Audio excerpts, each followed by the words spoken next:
Hello. Okay, so good morning everyone. बताइए, last class में क्या चीज़ें पढ़ रहे थे हम लोग? टाइप्स ऑफ कॉन्ट्रैक्ट हम लोगों ने पढ़ के ख़त्म किया था। वहाँ पे हम लोगों ने देखा था टाइप्स ऑफ कॉन्ट्रैक्ट को बेसिकली तीन बेसिस पे क्लासीफाई कर सकते हैं। पहला क्या था? On the basis of creation contract can either be creation, on the basis of creation contract can either be express, implied और टैसिट। ठीक है। Next, on the basis of enforceability क्या था? Valid, void contract, void agreements and voidable contract। ठीक है। Next, on the basis of execution contract can either be executed और executory. अब जो एग्जीक्यूटरी है उसका फर्दर दो पार्ट्स था। पहला था unilateral and second one is bilateral. Okay, और भी कुछ किया था? फिर हम लोगों ने पढ़ना स्टार्ट किया था legal rules to a valid offer. मैंने आपको बताया था in order to make a valid contract, in order to make a valid contract there must be a valid offer, there must be a valid acceptance, there must be a valid consideration. तीनों चीज़ें valid होना चाहिए। Offer valid होना चाहिए, acceptance valid होना चाहिए और consideration भी वैलिड होना चाहिए। तभी जाकर के वो क्या बनाएगा? तभी जाकर के वो क्या बनाएगा? Valid contract. ठीक है। फिर हम लोगों ने देखा था कि ऑफर वैलिड कब होगा, ऑफर वैलिड कब होगा। तो हम लोगों ने देखा था ऑफर वैलिड तब होगा जब ये सारे फॉलोइंग एलिमेंट्स, जब ये सारे फॉलोइंग एलिमेंट्स प्रेजेंट होंगे ऑफर में। पहला क्या था element? Offer must B clear, definite, certain, it should not be vague और something which is ambiguous in nature. Ambiguous का मतलब है, एम्बिगियस का मतलब क्या है? हाँ, which creates confusion. Okay. Next element, it must be properly communicated with the offeree so as to give the offeree an opportunity to either accept or reject the same। ठीक है। नेक्स्ट एलिमेंट पे आइए। Next element है offer must be, offer क्या बेटा? नहीं लिखवाए थे क्या? चलो लिख लो तो फटाफट से लिखो। Point number one, point number one लिखिए, लिखिए। Offer must be, offer must be certain, comma, clear,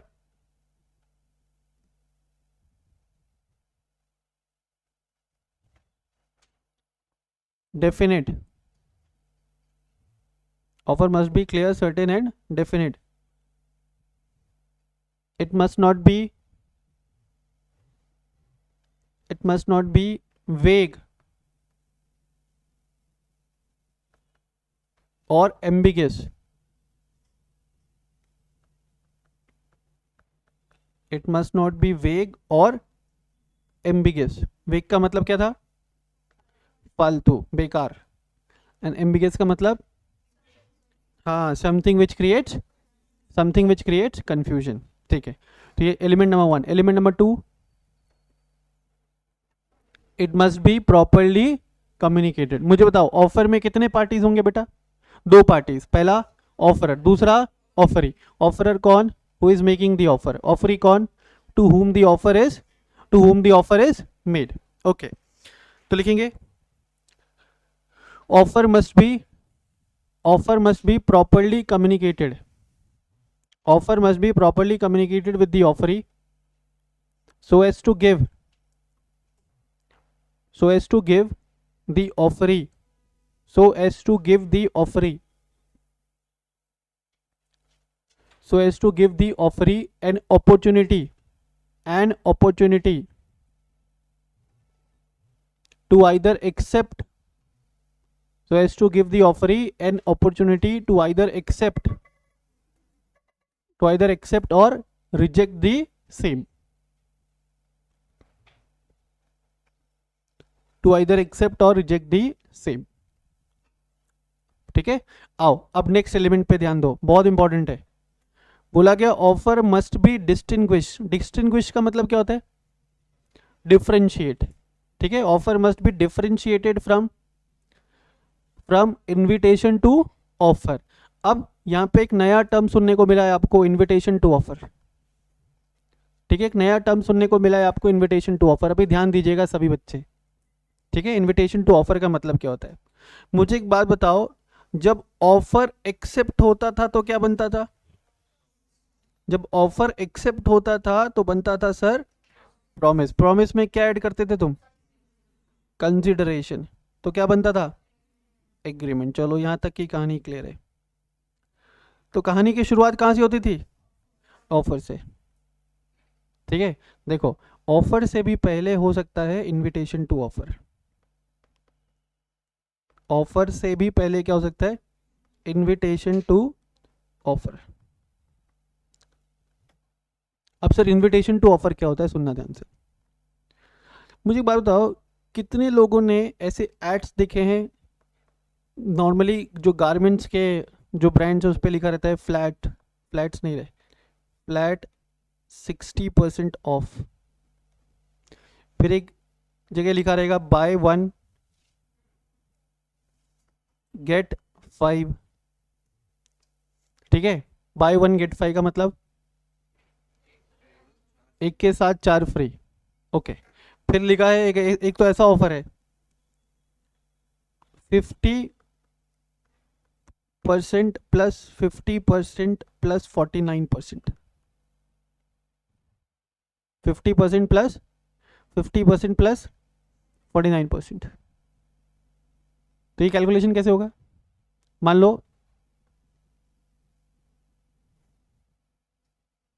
लो कि कोई प्रोडक्ट है, उसका एमआरपी है 6,000 रुपये। तो 6,000 का 50% पहले कितना हुआ? 3,000। 3,000 का 50%, 1,500 और ऑफ हो गया। 1,500 का 49%, तो लेट से आ रहा है 740। तो 6,000 की शर्ट आपको कितने में मिल रही है? 740। ठीक है, तुमको खुशी होती है कि 6,000 की शर्ट तुम कितने में ले आए? कितने में ले आए? 740। जो कस्टमर है वो हैप्पीली वहां से जाता है, जबकि वो शर्ट एक्चुअली में 200 रुपये का ही होता है। ठीक है, कंपनी ने कितने तरीके से तुमको क्या बना दिया? बेवकूफ। ठीक है, फिर ये वाला ऑफर देखो, बाय 1 गेट 5। तो इसका मतलब कि कितने फ्री हैं? 4। तो जब तुम एक खरीदने के लिए जाओगे तो एक का प्राइस ही आ रहा है 9,000 रुपये। शर्ट का प्राइस कितना आ रहा है? 9,000। तो अब तुम एक खरीदो 9,000 रुपये दे करके, और कितने लेकर के जाओ? 5। तो पर शर्ट का एवरेज प्राइस कितना लग गया? 1,800, जबकि उसकी औकात 400 रुपये की है। समझ में आ रही? ये सभी क्या है? ये सभी क्या ऑफर्स है? आंसर इज नो, ये ऑफर्स नहीं। इन्हीं को बेटा अपन कहते हैं इनविटेशन टू ऑफर। इसी को क्या बोलते हैं? Invitation to offer. सर ये ऑफर क्यों नहीं है, इनविटेशन टू ऑफर क्यों है? तो सुनना ध्यान से, तुम लोगों ने पढ़ा था offer when accepted becomes, offer when accepted becomes promise. तो देखो, मान लो कि अगर तुम इसको ऑफर ट्रीट करते हो बाय 1 गेट 5, अगर तुमने इसको ऑफर ट्रीट किया, तुम दुकान में गए, तुमने दुकान वाले भैया से पूछा कि भैया फ्री कितने दे रहे हो आप? वो बोलेगा 4। तुम बोलोगे कि जो फ्री वाला है ना वो दे दो। पॉसिबल है? पॉसिबल है? वो क्या बोलेगा मालूम है तुमको? कि 4 फ्री लेने के लिए एक परचेज करना पड़ेगा।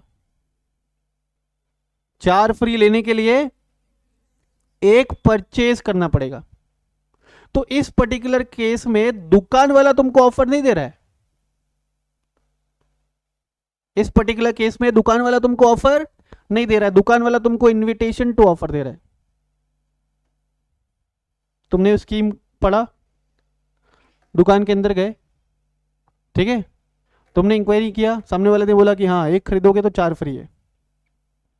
अब तुम खरीदने के लिए ऑफर दे रहे हो उसको, अब तुम खरीदने के लिए ऑफर दे रहे हो, वो एक्सेप्ट कर भी सकता है और ना भी करे। तो सर इन्विटेशन टू ऑफर का लिटरल मीनिंग क्या होगा? That the other person is inviting you to make an offer. The other person is inviting you to make an offer. थोड़ा और अच्छे से समझने की कोशिश करते हैं। अच्छा मुझे एक बात बताओ, तुम लोगों ने ऊपर पढ़ा कि offer when accepted becomes, offer when accepted becomes promise. Okay, मान लो कि तुम एक रेस्टोरेंट में गए और तुमने ऑर्डर किया फूड एक्स। अच्छा, सबसे पहले क्या करते हो? रेस्टोरेंट में जाकर के मेन्यू चेक करोगे। मेन्यू में दुनिया भर की चीजें लिखी है, ठीक है, आधी चीजें तुमको समझ में नहीं आती है। वेरी गुड, तुमको क्या समझ में आता है? सिर्फ फूड एक्स। अपन तो टाइम पास करते हैं मेन्यू चेक करके, खाना तो अपन को वही होता है जो पहले से डिसाइडेड है। अपन को क्या खाना है? अपन को क्या खाना है? Food x. तो सुनना ध्यान से, सामने वाले ने आपके सामने एक, रेस्टोरेंट वाले ने आपके सामने एक मेन्यू रखा। मेन्यू में तुमने सारे फूड आइटम्स पढ़े, ठीक, तुमने क्या ऑर्डर किया? Food x. तो जो रेस्टोरेंट वाला है उसने तुमको ऑफर दिया या इनविटेशन टू ऑफर दिया?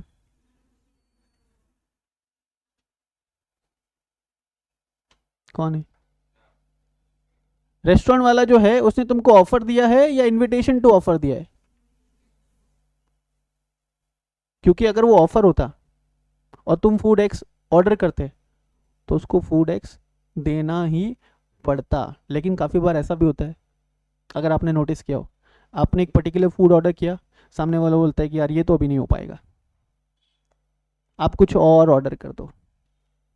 या ऐसे बोलता है कि ये आइटम तो हम लोग सिर्फ ब्रेकफास्ट में बनाते हैं, या ये पर्टिकुलर आइटम सिर्फ लंच के लिए बनाते हैं। अगर वो ऑफर होता तो सामने वाले को देना ही पड़ता। यस और नो? यस और नो? तो ये जो रेस्टोरेंट में मेन्यू रखा जा रहा है आपके सामने, it is an invitation to offer.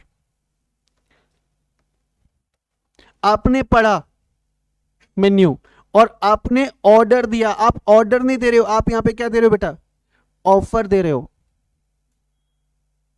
which may or may not be, which may or may not be accepted by the other party। हाँ, अगर उसने एक्सेप्ट किया, तुमने फूड एक्स ऑर्डर किया, उसने बोला ठीक है मिल जाएगा, तो तुम्हारे और उसके बीच में क्या बन गया? Promise, and he is bound to fulfil the promise. He is bound to fulfil the promise. अच्छा एक चीज और समझना, जैसे तुम लोग तो ऑनलाइन शॉपिंग करते रहोगे,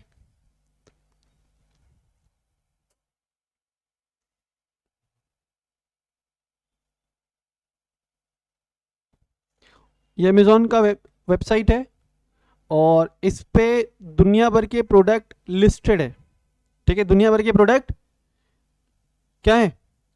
लिस्टेड है। तो अभी तुमको दिखा रहे हैं यहाँ पे appliances for your home up to 55% off. क्या ये ऑफर है? Whether it is an offer? It is not an offer, it is invitation to offer.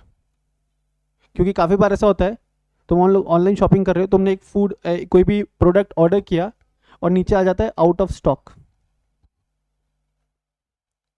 Product will be available in near future. अगर ये ऑफर होता और तुमने accept किया होता तो सामने वाले को क्या करना पड़ता? डिलीवर करना ही पड़ता ना। तो ये ऑफर नहीं है, ये क्या है? ये क्या है? Invitation to offer. मतलब अमेजॉन प्लेटफॉर्म तुमको इनवाइट कर रहा है टू मेक द ऑफर। आपने चेक किया details, and now you will be making an offer to buy the product. You will be making an offer to buy the product. अब सामने वाले के ऊपर है, यू कैन आइदर एक्सेप्ट और reject the same. अगर accept किया तो he is bound to fulfil the promise. चलो एक और एग्जाम्पल देता हूँ। स्कूल्स में जब तुम लोगों ने एडमिशन लिया रहेगा for the very first time, तो स्कूल ने तुमको एक प्रोस्पेक्टस दिया रहेगा। हर एक स्कूल क्या इशू करता है? प्रोस्पेक्टस में क्या है? Detailed information about the school, उनका पास्ट ट्रैक रिकॉर्ड, उनका vision, mission, blah blah blah blah blah blah, rules and regulations, ये सब चीजें होती है। तो जो प्रोस्पेक्टस है ना वो क्या है? Invitation to offer. तुमने प्रोस्पेक्टस पढ़ा, प्रोस्पेक्टस पढ़ के तुम ऑफर दे रहे हो स्कूल को, किसके लिए? स्कूल को तुम ऑफर दे रहे हो कि स्कूल तुम्हारा एडमिशन ले। फिर ये स्कूल के ऊपर डिपेंड करता है, फिर ये स्कूल के ऊपर डिपेंड करता है कि वो तुम्हारा एडमिशन एक्सेप्ट करे या नहीं करे। मेरी बात समझ में आ रही क्या? वो ऑफर क्यों नहीं है, वो प्रोस्पेक्टस को ऑफर क्यों नहीं बोल रहे? क्योंकि फिर अगर स्टूडेंट ने वो भरा तो स्कूल को एडमिशन देना ही पड़ेगा। अच्छा एक चीज और, इंस्टीट्यूट, अपने इंस्टीट्यूट के बाहर ना एक होर्डिंग लगा हुआ है सीए फाउंडेशन का, उसमें है एडवर्टीजमेंट। ओके, तो मुझे बताओ क्या वो इनविटेशन टू ऑफर है? ऑफर है, इनविटेशन टू ऑफर है। अब एक स्टूडेंट निकला नीचे से, उसने वो होर्डिंग देखा, होर्डिंग देख करके ऊपर चढ़ा, होर्डिंग देख करके वो ऊपर चढ़ा। Now he is making an offer to give him the admission. He is making an offer to give him the admission. It is up to us. It is up to us. We can either accept or reject the same. We can either accept or reject the same. बताइए क्या यहां तक की कहानी clear है? बताइए। तो offer and invitation to offer के बीच में difference, main point of difference क्या होगा? अपन बोल सकते हैं invitation to offer is a prior stage of making an offer, and when invitation to offer is accepted, when invitation to offer is accepted it becomes an offer. तुमने showroom के बाहर advertisement देखा, flat 90% off on any product, flat 90% off on any product. वो advertisement देख करके तुम shop के अंदर गए, ठीक है, वो एडवर्टीजमेंट देख करके तुम शॉप के अंदर गए, तुमने एक प्रोडक्ट सेलेक्ट किया, you are making an offer to the shopkeeper. Offer किसके लिए? To buy the product. Shopkeeper तुमको बेच भी सकता है या ना भी बेचे। काफी बार ऐसा भी होता है ना कि तुमने ऑफर देख करके, मान लो कि मैंने ऑफर देख करके अंदर गया और मेरे को एक शर्ट पसंद आया और मैं शॉपकीपर को बोलता हूँ कि भाई ये पैक कर दे। शॉपकीपर मुझे बोलता है कि नहीं नहीं ये मैं पैक नहीं कर सकता क्योंकि ये तो मिस्टर एक्स ने पहले ही परचेज कर लिया, आप कोई और पीस देख लो। क्या वैसा बोल सकता है? बोल सकता है। क्यों? यहाँ पे ऑफर कौन दे रहा है, मैं या शॉपकीपर? मैं। शॉपकीपर क्या देगा? एक्सेप्टेंस देना जरूरी है क्या? नहीं, एक्सेप्टेंस दे भी सकता है और रिजेक्ट भी कर सकता है। अगर उसने एक्सेप्टेंस दिया तो he is bound to make the delivery of product. He is bound to make the delivery of product, or he is bound to make the delivery of goods. Is it clear? ठीक है, तो यह बोला गया offer must be distinguished from invitation to offer. Offer must be distinguished from invitation to offer, क्योंकि offer accept होने पे promise बनता है, जबकि इनविटेशन टू ऑफर एक्सेप्ट होने पे ऑफर बनेगा। ये तीसरा एलिमेंट है। तो आपको आइडेंटिफाई करना पड़ेगा उस केस में कि वेदर ऑफर है या इनविटेशन टू ऑफर है, वेदर ऑफर है या इनविटेशन टू ऑफर है। तो if you come across any such cases in real time situation या रियल लाइफ सिचुएशन और सामने वाला बोलता है कि उस ब्रांड पे ऑफर निकला है, आपकी जिम्मेदारी बनती है उसको बताना क्या वो ऑफर नहीं निकला है, वो क्या है? इनविटेशन टू ऑफर है। ठीक है, ये सारे क्या है? इनविटेशन टू ऑफर है। Is it clear? क्योंकि अगर ये offer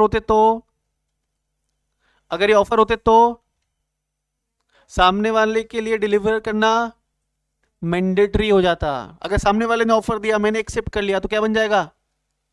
promise. Is it clear? चलो एक बार आइए यहां पे।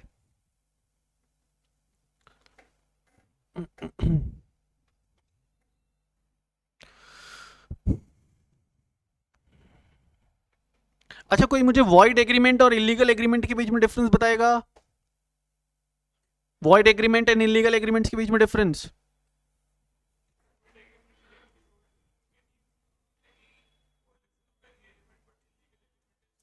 illegal agreement.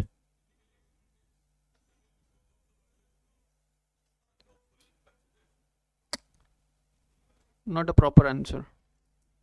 Void agreement and illegal agreement में difference. Void agreement और illegal agreement में main point of difference is illegal agreement का जो object है वो prohibited by law है, forbidden by law है. ठीक है, illegal agreement का जो object है वो क्या है, forbidden by law है या prohibited by law है, जबकि void agreement में ऐसा हो जरूरी नहीं है. मैंने एक लाइन लिखवाया था, किसी को याद है? Every illegal agreement is void, but every void agreement need not to be illegal. ठीक है, चलो आगे देखिए. Rules to valid offer. तो ये पॉइंट नंबर 3, यहां पे हेडिंग लगाया था तुमने कॉपी में हेडिंग लगाया था. ओके, जहां पे हेडिंग लगाया था वहां पे लिखिए नीचे इन्विटेशन टू ऑफर. हाँ बेटा, third element.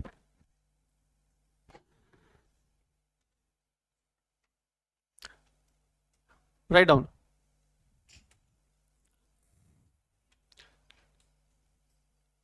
An invitation to offer,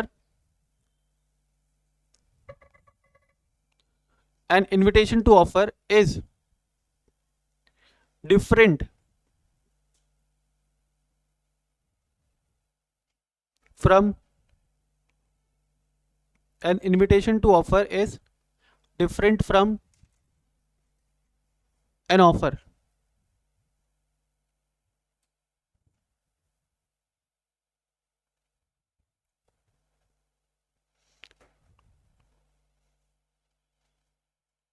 And in case of an invitation to offer,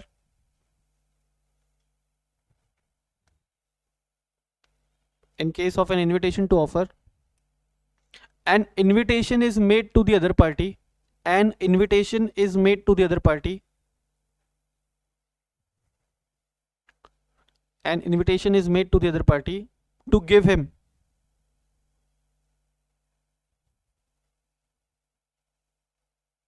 an offer. To give him an offer.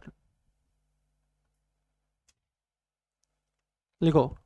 अब एग्जाम्पल्स लिख लोगे इन्विटेशन टू ऑफर के? क्या आप लोग खुद से एग्जाम्पल्स लिख लोगे? लिखो एग्जाम्पल्स, सारे एग्जाम्पल्स जो भी अभी डिस्कस किए ना, लिख लो. Flat 50% off, flat 50 plus 50 plus 49% off, buy 1 get 4, up to 50% off, then menu of any restaurant या restaurant, और फिर है prospectus of any school colleges,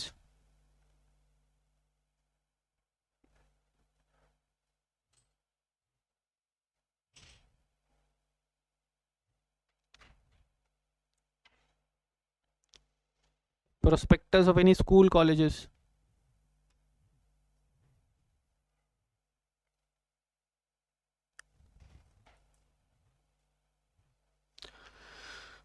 ये सभी क्या है? ये सभी चीजें क्या है? Invitation to offer. ठीक है, फिर नीचे एक नोट लिखो, नोट.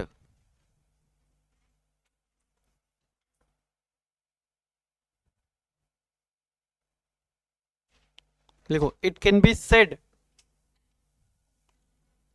सेड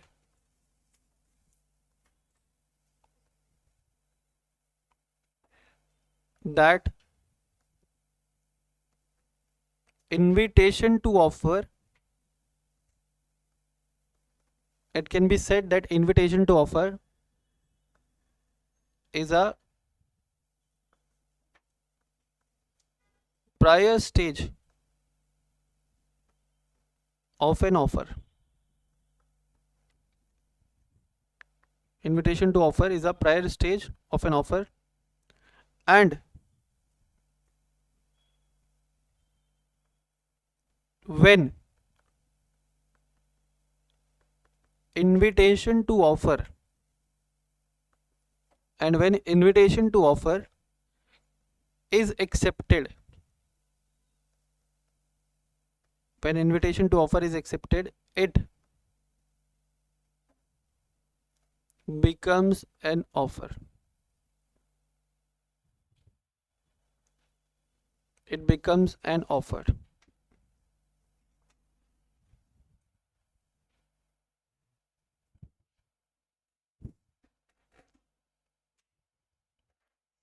ठीक है,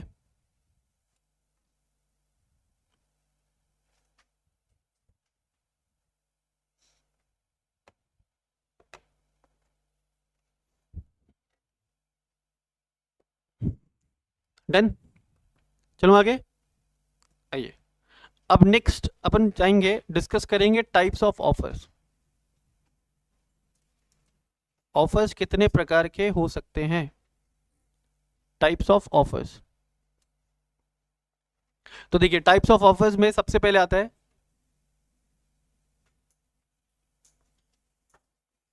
जनरल ऑफर।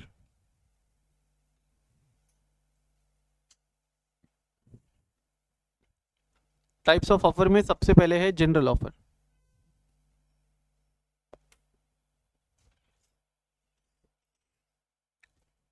ठीक है, देखिए जनरल ऑफर नाम से पता चल जाएगा, जो इन जनरल ओपन है सभी के लिए। इसका मतलब general offer can be accepted by any person. General offer can B accepted by any person from the general public. Let's say for an example, I'm making an offer to sell this phone for rupees 5,000.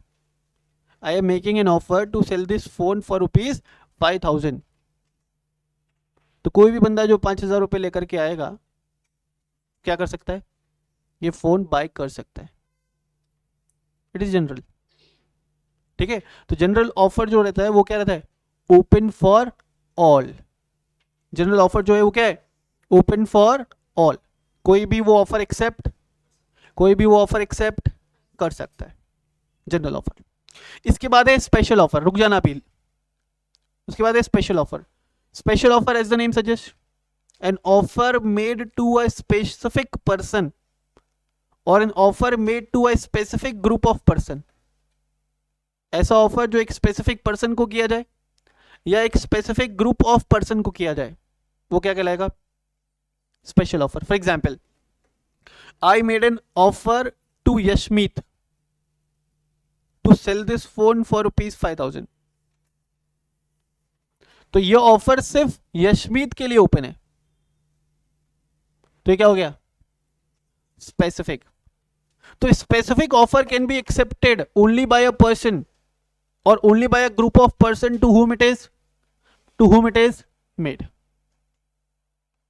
समझ में आ रहा है। पहला क्या था, general. क्या था general में, any person amongst the general public, ठीक है, कैन एक्सेप्ट दी ऑफर। कैसे एक्सेप्ट कर सकता है, by complying with the terms of offer. By complying with the terms of offer. Terms of offer को कंप्लाई करके उस ऑफर के अगेंस्ट एक्सेप्टेंस कोई भी दे सकता है।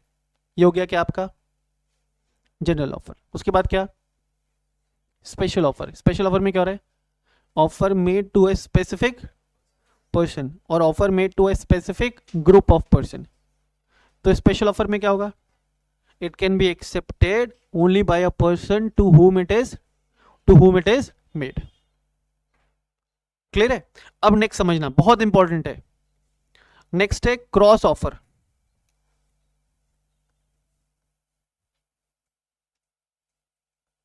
देखो दो टर्म आता है, क्रॉस ऑफर और काउंटर ऑफर।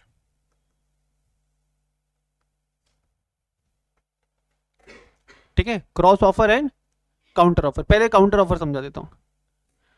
काउंटर का मतलब क्या होता है,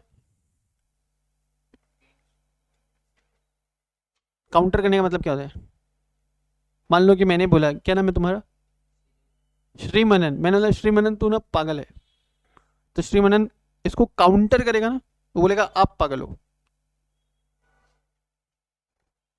क्या सुनो, काउंटर करना तो इसी को बोलते हैं ना. This means in response to something. Counter मतलब क्या होता है? In response to something. समझ में आ रहा है?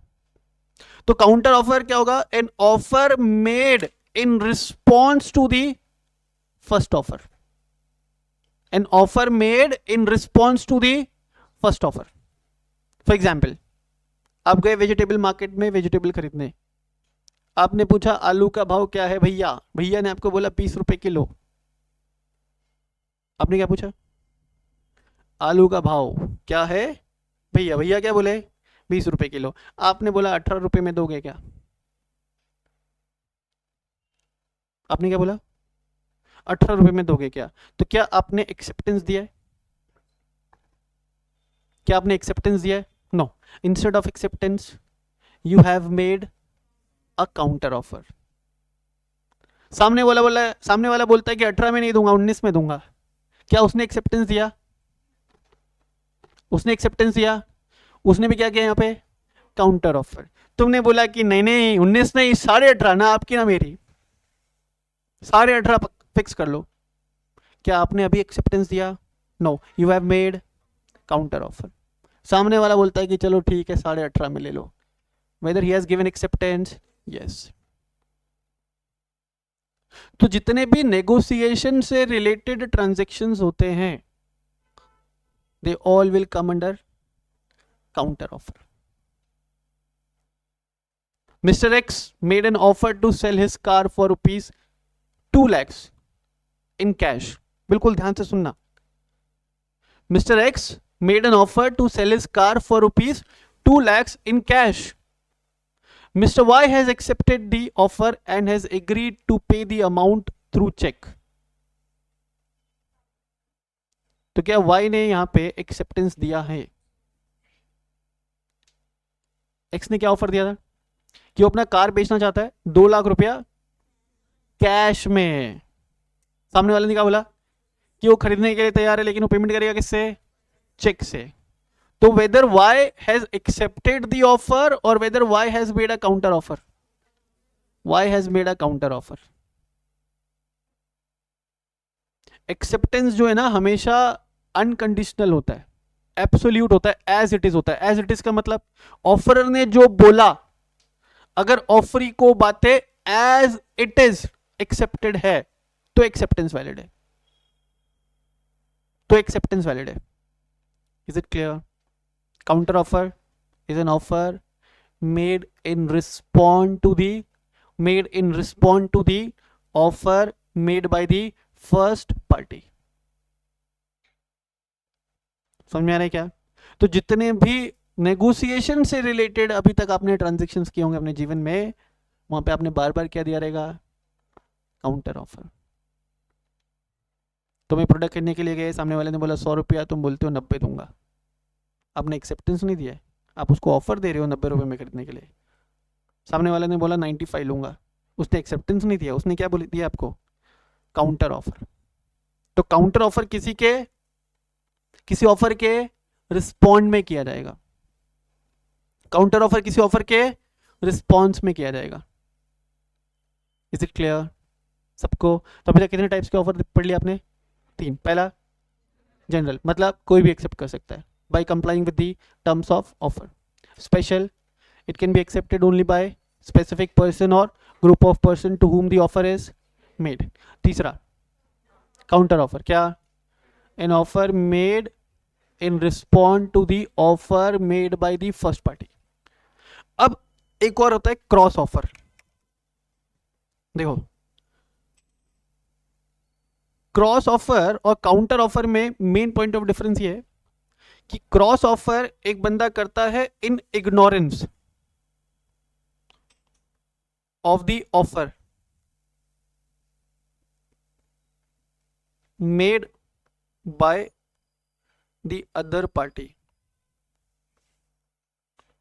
In ignorance of an offer made by the other party. और काउंटर ऑफर एक बंदा करता है in respond to the offer made by other party. Sir क्या लिखा आपने, नहीं समझ में आ रहा है। देखो, इग्नोरेंस का मतलब क्या होता है? इग्नोरेंस का मतलब आपको अवेयरनेस नहीं था, आपको पता ही नहीं था। है, देखो एग्जाम्पल, मान लो ये है मिस्टर एक्स, ये रहते हैं अजमेर में, ठीक है। मिस्टर एक्स ने एक ऑफर दिया मिस्टर वाई को, ऑफर दिया इन्होंने मान लो मेल के थ्रू। क्या ऑफर दिया? That mister X is willing to buy the house, mister X is willing to buy the house of mister Y for rupees 50 lakhs। और इन्होंने ऑफर कम्युनिकेट कैसे किया? ईमेल के थ्रू। वाई ने वो ईमेल चेक नहीं किया है, वाई ने वो ईमेल चेक नहीं किया, उसने एक ऑफर दिया एक्स को व्हाट्सएप पे, क्या? That he wants to sell his house for rupees 50 lakhs।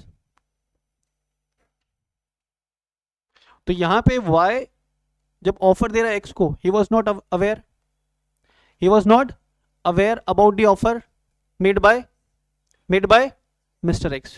तो अपन ऐसा बोल सकते हैं, Y has made an offer in ignorance of the offer made by the X, Y has made an offer in ignorance to the offer made by X. तो यहां पे Y has made a cross offer. जबकि counter offer में क्या था? अगर Y को पता चला और उसके रिस्पॉन्ड में उसने ऑफर दिया तो क्या हो जाएगा बेटा? मान लो कि वाई के पास ये मेल पहुंच जाता, वाई वो मेल चेक कर लेता, और वाई फिर ऑफर देता एक्स को कि मैं 55 लाख रुपए में बेचना चाहता हूं, तो वहां पे वाई ने क्या दिया है? Counter offer. But in the given case Y is not aware about the offer made by the first party. First party कौन यहां पे? एक्स। तो Y has made a cross offer. बिल्कुल थिन लाइन ऑफ डिफरेंस है, आप समझने की कोशिश करिएगा। मैंने यहाँ पे लिखा क्रॉस काउंटर ऑफर होगा इन रिस्पॉन्ड टू द ऑफर, और क्रॉस ऑफर होगा इन इग्नोरेंस। इन इग्नोरेंस का मतलब है कि जो बंदा क्रॉस ऑफर दे रहा है उसको पता नहीं है about the offer made by first party और अदर पार्टी। के चारों पॉइंट क्लियर है आपको? लिखिए आप खुद से।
Done.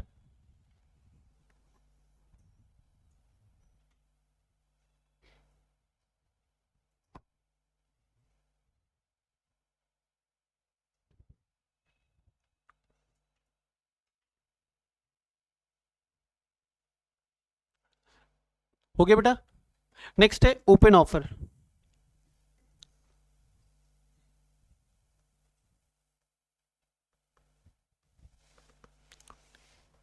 Next is open offer. Open offer को एक और नाम दे सकते हैं, स्टैंडिंग ऑफर। ओपन ऑफर और स्टैंडिंग ऑफर।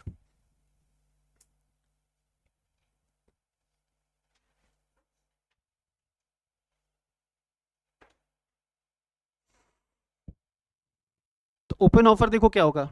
ओपन ऑफर के लिए बोला गया an offer which remains open for a certain period of time. For example, I made an offer to Aryan. I made an offer to Aryan to sell this phone for rupees 5,000. And at the time of making the offer, मैंने आर्यन को कहा कि अगर तुम्हें यह phone खरीदना है तो कल शाम 5 बजे तक मुझे पैसे ट्रांसफ़र कर देना।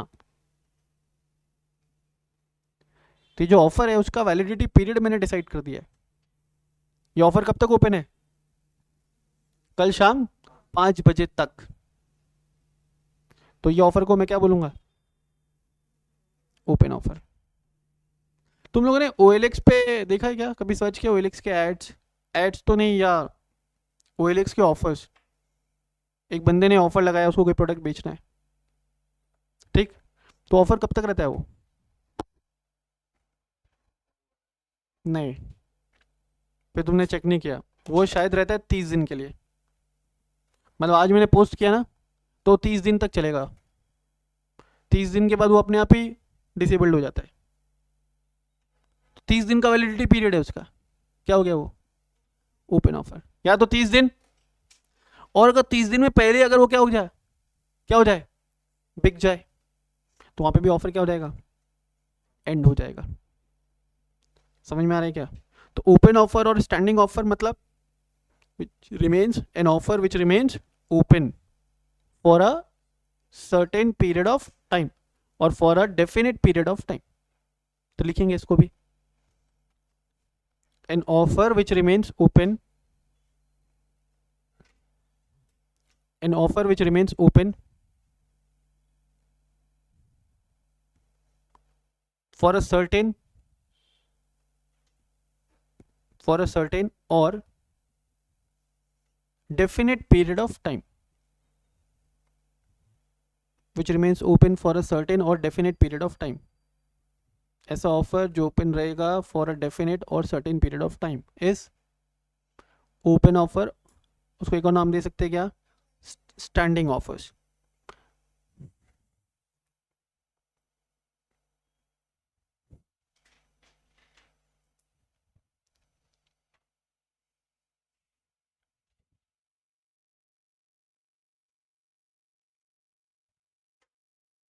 देखो, एक तुमको यहाँ पे क्वेश्चन दिया हुआ है, question number 6। Ram wrote to Shyam to sell him apples at the rate of rupees 100 per kg. On the same day, Shyam wrote to Ram to buy apples at the rate of 150 per kg. Their letters crossed in the post. Shyam now requires Ram to sell him apples as there was an enforceable contract between them. Will Shyam succeed? Question समझ में आया? राम ने offer लगाया था किसको? श्याम को। Apples बेचने के लिए क्या रेट पे? 150 रुपये किलो, ठीक है। श्याम ने भी ऑफर लगाया था किसको? राम को, to buy the apples at the rate of 150 रुपये किलो। लेकिन तुम समझो, जब श्याम ऑफर लगा रहा था तो क्या उसको अवेयरनेस था about the offer made by Ram? Yes और नो? No sir. तो यहाँ पे क्या है? Cross offer. तो क्या राम एप्पल्स बेचने के लिए लाइबल होगा? क्या राम एप्पल्स बेचने के लिए लाइबल होगा? लाइबल तो तब होगा ना जब वो ऑफर को क्या करे, एक्सेप्ट करे। क्या क्वेश्चन में कहीं यहाँ पे दिया हुआ है that Ram has accepted the offer made by Shyam? No, यहाँ पे क्या दिया हुआ है, क्रॉस ऑफर। ठीक है, क्रॉस ऑफर तब भी अप्लाई किया जाएगा when it is duly accepted by the other party. ठीक है, आओ आगे बढ़ जाए, आगे बढ़ जाए। देखिए कितने एलिमेंट्स पढ़े थे अभी तक आपने? 3। पहला क्या था, it must be certain, clear, definite, it should not be vague और एम्बिगस। दूसरा क्या पढ़ा, हाँ, it must be properly communicated with the offeree so as to give him an opportunity to either accept or reject the same. तीसरा, it must be distinguished from invitation to offer. ठीक है, चौथा देखिए, communication of offer may be general or specific. Offer अगर general offer है तो communication of offer will be general, अगर offer specific offer है तो communication of offer will be specific. Simple है। Next, offer must be made with a view और with an intention to obtain the consent of the offeree. अपन लोगों ने पहले discuss कर लिया था, ऑफर हमेशा किस मोड में होना चाहिए बेटा, रिक्वेस्ट मोड में होना चाहिए। फिर बोला है ऑफर में भी कंडीशनल, मतलब at the time of making the offer offeror can impose a condition. समझ में आ रहा है क्या? एक लाइन यहां पे लिख लो, offer may be conditional however acceptance shall always be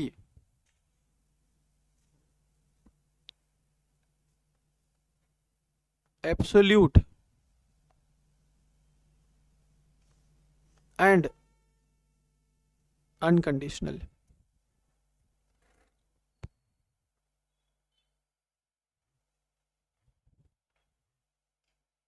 ठीक है, क्या बोला गया, ऑफर में भी कंडीशनल, जबकि एक्सेप्टेंस हमेशा क्या होगा, एब्सोल्यूट। एब्सोल्यूट का मतलब ज्यों का त्यों, जैसा बोला वैसा ही। अनकंडीशनल मतलब the person who is giving the acceptance cannot impose any conditions. जो भी पर्सन एक्सेप्टेंस दे रहा है वो एक्सेप्टेंस देते समय किसी भी प्रकार की कोई भी कंडीशंस इंपोज नहीं कर सकता है। ठीक है,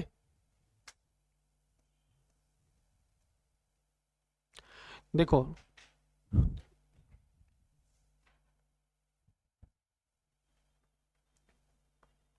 मिस्टर ए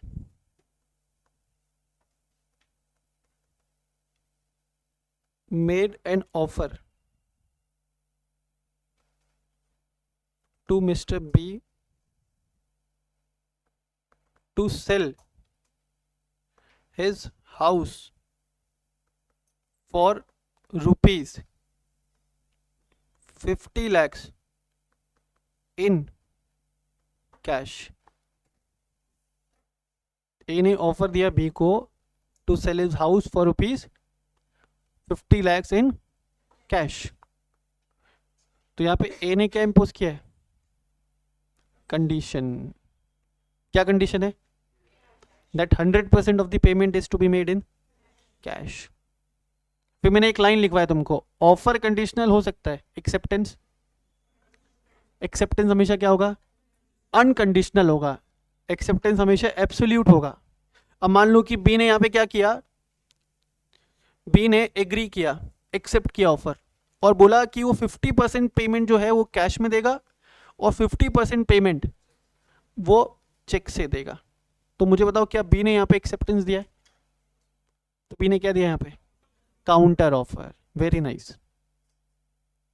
अगर बी एग्री करे to buy the house for 50% cash and 50% payment is to be made through cheque, तो बी ने यहाँ पे एक्सेप्टेंस नहीं दिया, instead of acceptance he has given counter offer. Very good. क्योंकि काउंटर ऑफर किसके रिस्पॉन्ड में दिया जाता है? फर्स्ट पार्टी के ऑफर के रिस्पॉन्ड में दिया जाने वाला ऑफर क्या है? Counter offer.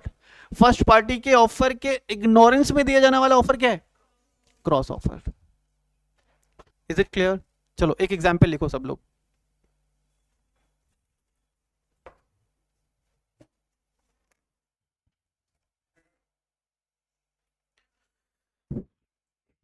लिखो mister,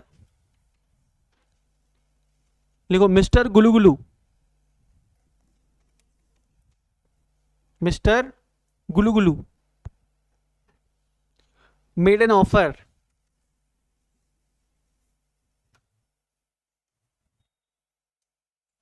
to sell his bike. Mr. Gulugulu made an offer to sell his bike to his friend,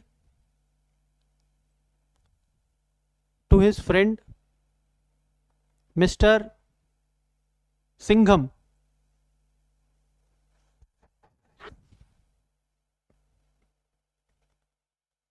But his friend Mr. Singham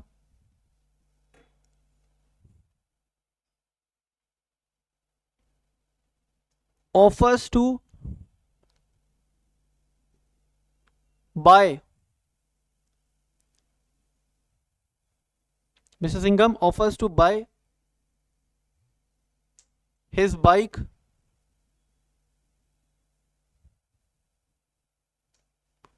without knowing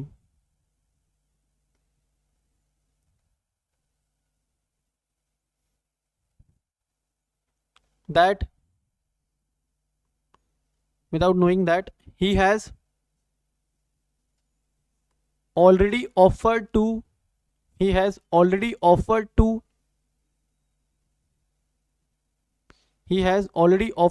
sell it. बताओ यहां पे क्या है?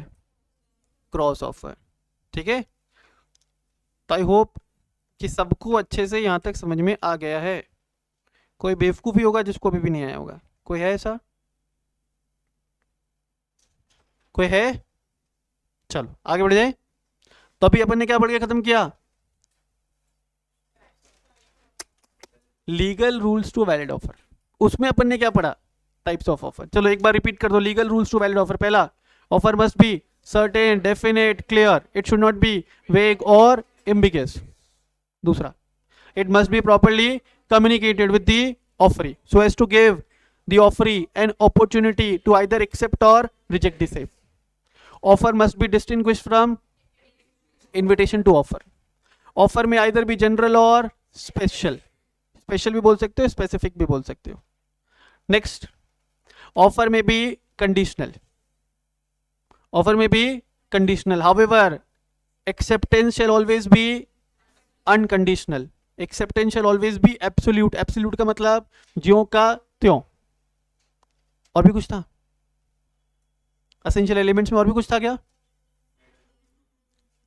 हाँ, offer must be made with a view to obtain the view of the other person. ठीक है, तो offer यहाँ पे हमेशा क्या होना चाहिए? रिक्वेस्टिंग मोड में होना चाहिए. Offer should not sound like order. Is it clear? चलो, तो legal rules to valid offer खत्म किया अपन ने. अब अपन पढ़ेंगे legal rules to valid acceptance. क्या पढ़ेंगे अपन? Legal rules to valid acceptance.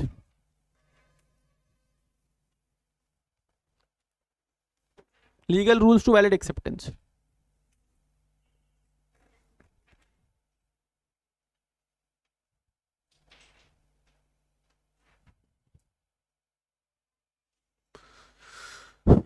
तो मुझे बताओ, वैलिड एक्सेप्टेंस से रिलेटेड कोई रूल बता सकते हो तुम? थोड़ा सा दिमाग लगाओ. Very good. एक्सेप्टेंस क्या होना चाहिए? अभी तो बोला यार तुम लोग, सारे भोटे बच्चे बैठे हो. Acceptance shall always be absolute and unconditional. लिखो first point.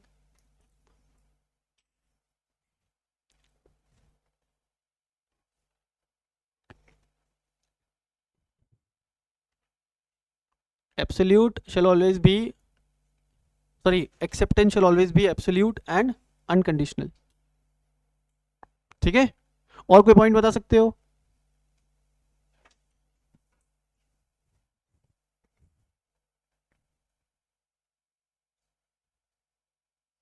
Any other point? Acceptance must also be communicated. मैंने यशमीत को ऑफर दिया था to sell this phone for ₹5,000। Yashmeet ने मन में सोचा खरीदूंगा, लेकिन उसने मुझे कम्युनिकेट नहीं किया। तो क्या एक्सेप्टेंस वैलिड है? नहीं है। Is it clear? तो लिखो, acceptance must B communicated, duly communicated with the offerer.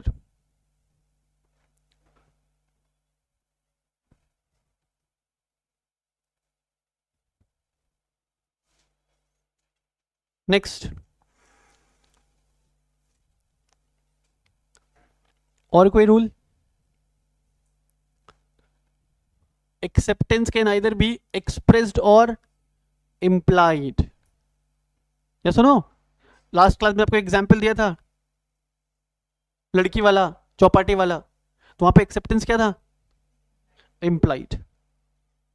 A person by way of his conduct has shown that he has accepted the offer. ये implied हो गया। और एक्सप्रेस में क्या होगा? एक्सप्रेस कम्युनिकेशन होगा by the offeree to the offeror. ठीक है, तो लिखो, acceptance can either be expressed और implied.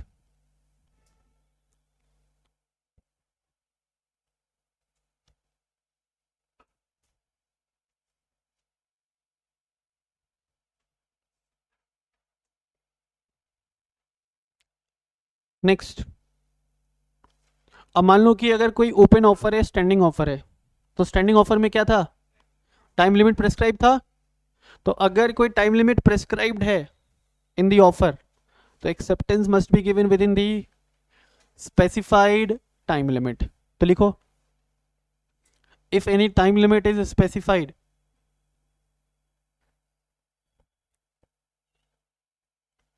if any time limit is specified in the offer,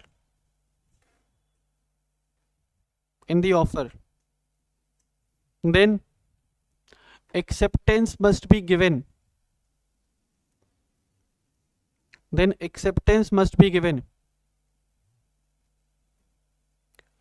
within the specified time limit. Acceptance must be given within the specified time limit.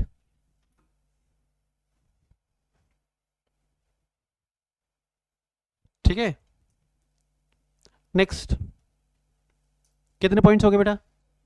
अच्छा, next लिखो, acceptance must be given to the offeror only. Acceptance हमेशा किसको देंगे? Offeror को।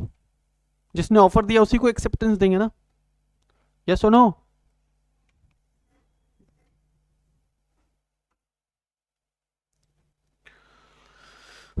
Next लिखिए, acceptance may be given by the offeree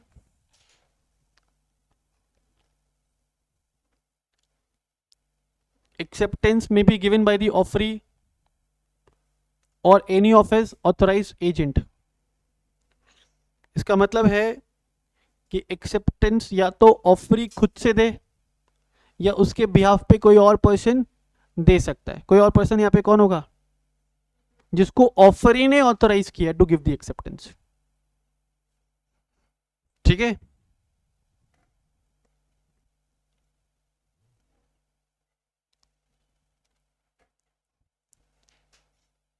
done.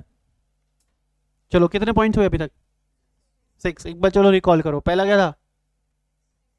It must be absolute and unconditional. दूसरा, it must be properly communicated with the offeror. तीसरा, it can be expressed और implied. चौथा, It must be given within the time limit if any time limit is specified in the offer. Next, acceptance must be given to the offerer only. Next, it can be given either by the offeree or any of his legal representatives या authorise representatives. ठीक है sir. अब देखो next बहुत important element है. यहां बोला गया mayor silence is not an acceptance.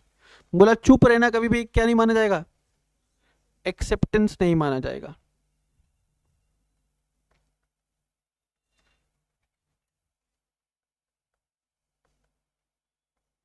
Mayor silence is not an acceptance.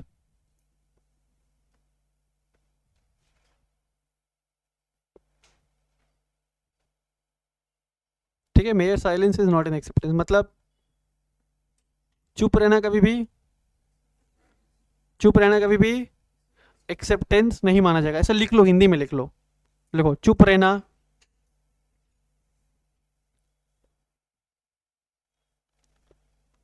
देखो चुप रहना कभी भी एक्सेप्टेंस नहीं माना जाएगा.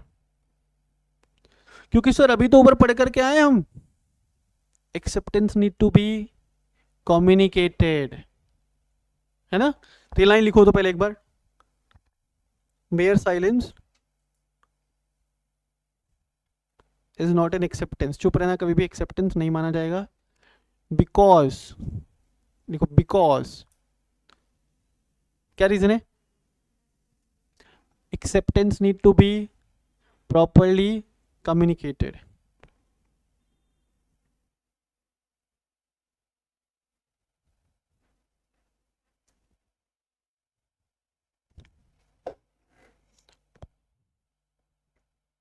चलो एक एग्जांपल मैं बताता हूं यहां पे.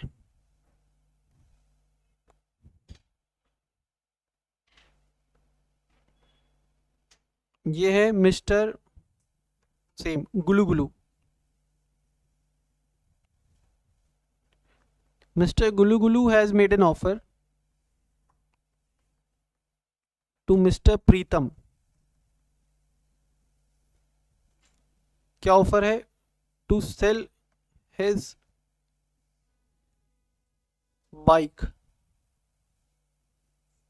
फॉर ₹10,000. ठीक है, गुलू गुलू मिस्टर प्रीतम को ऑफर दे रहे to sell his bike for ₹10,000. और मान लो ये ऑफर दिया गया है 14 अप्रैल 2025 को. And at the time of making the offer, mister Gulu Gulu has specified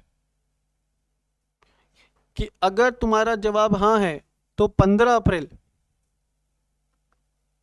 को शाम 5 बजे तक मुझे रिप्लाई दे देना, और अगर तुमने रिप्लाई नहीं दिया तो मैं मान लूंगा that you have accepted the offer. समझ में आ रहा है? किसने क्या बोला, अगर तुम्हारी तरफ से हाँ है तो कल शाम को 5 बजे तक फोन पे इन्फॉर्म कर देना, और अगर तुमने फोन पे इन्फॉर्म नहीं किया तो मैं मान लूंगा that you have accepted the offer. अब मान लो यहां पे शाम को 5 बजे तक मिस्टर प्रीतम की तरफ से कोई फोन नहीं जाता है, तो क्या यहां पे वैलिड कॉन्ट्रैक्ट बनेगा? भाई दोनों ही केसेस में फंस रहा है ना.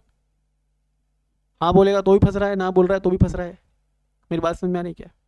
Mayor silence can not be considered as valid acceptance. ठीक है, mere silence can not be considered as valid acceptance. ठीक है, तुम प्लीज ये वाला एग्जाम्पल कॉपी करो, और इस एग्जाम्पल में जो फैक्ट्स है ना उसको भी लिखना, किस केस में क्या हो रहा है. Please do it.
डन।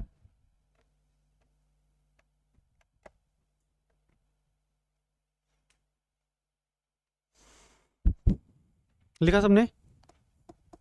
अब नीचे ना एक नोट लिखो, इसी के एग्जाम्पल के नीचे एक नोट लिखो।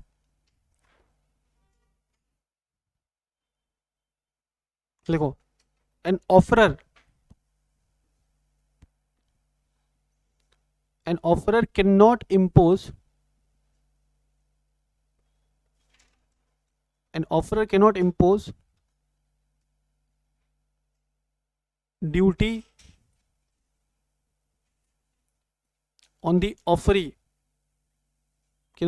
duty on the offeree, to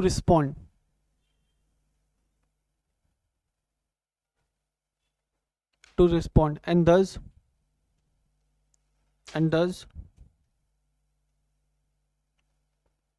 silence cannot be treated as acceptance.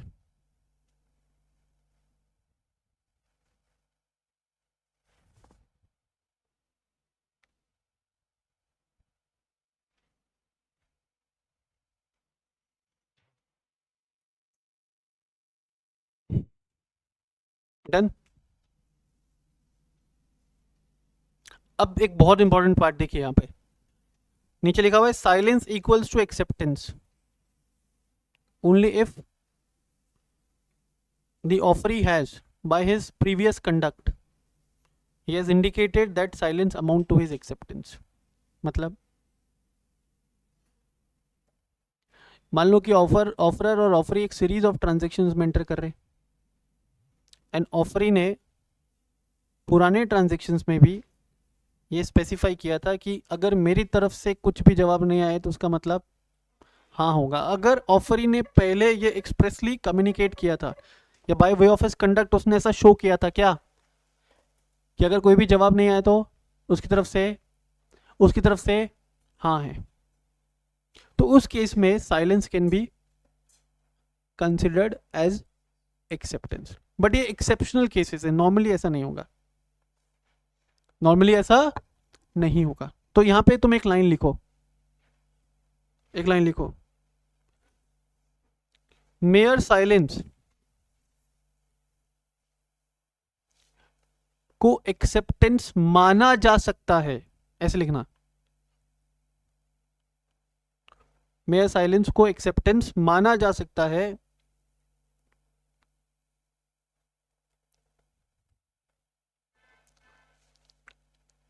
in case if the offeree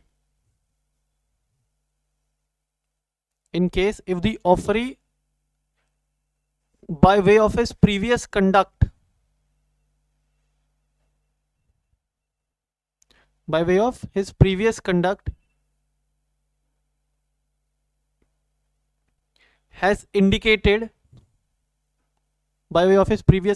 has indicated that silence should be considered as his acceptance.